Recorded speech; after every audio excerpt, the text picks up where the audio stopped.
week. Xur is on Titan, and he's in literally the same spot he was in last time he was on Titan, over in this little corner over here in this building. Let's see what he has for sale this week.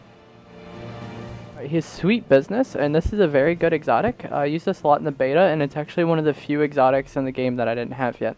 So it has a large mag and increased hipfire accuracy, and then it also has holding the trigger boosts this weapon's accuracy and rate of fire. It automatically loads ammo pickups into the magazine. It's very effective in PvP once you get it charged up. It's very good, like for suppressing fire, and once you get it charged, it's very lethal. And then it's also very good on Callus in the raid, and just PvE in general. It's a very good weapon. So if you don't have this weapon yet, you should definitely be picking it up. And like I said, it's one of the few exotics in the game that I didn't have yet, so I'm excited to have it. If you are a Titan, combining this with the Actium War Rig is very, very powerful. Next we have the Raiden Flux Hunter exotic. Quick successive attacks with Arc Staff increase its damage output and duration. And then it also has a mod where class abilities recharge faster when using an Arc subclass. This is a very specific Hunter exotic. If you wanted to use the Arc Staff, and you were likely, I don't think this would be a good PvP exotic, because I don't think you're hitting quick successive attacks in PvP. You're mainly just hitting like one to kill someone.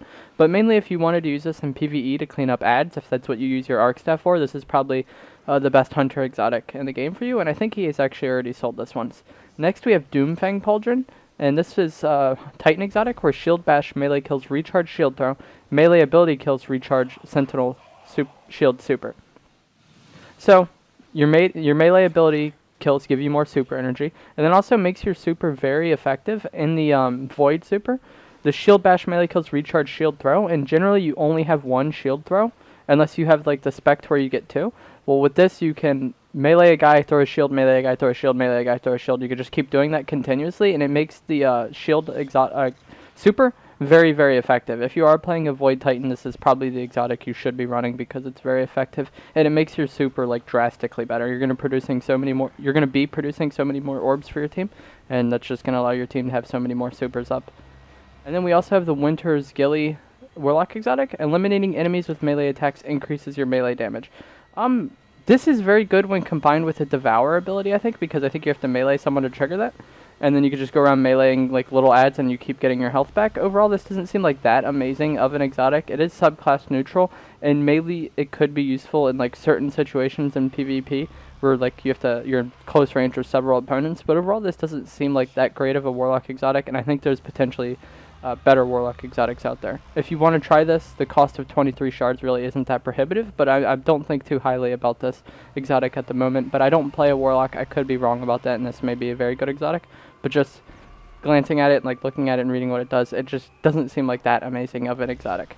So to recap this week, you have an amazing weapon that you should definitely be picking up. This is a great exotic for both PvE and PvP, and it actually is pretty good on the final boss of the raid if you have an alternate means of reloading, like a Titan Rally Barricade or the Warlock Rift that allows you to reload. So you should definitely be picking this up because it's good all over the place. This is very specific. I think this is mainly if you want to use Arc Staff in PvE. For PvP, I don't think it would be that useful because, like I said, you're not going to be landing that many quick successive attacks because I think it kills in one. So this isn't that useful, but if you're a PvE Arc Hunter that likes to control ads, this is very good for you.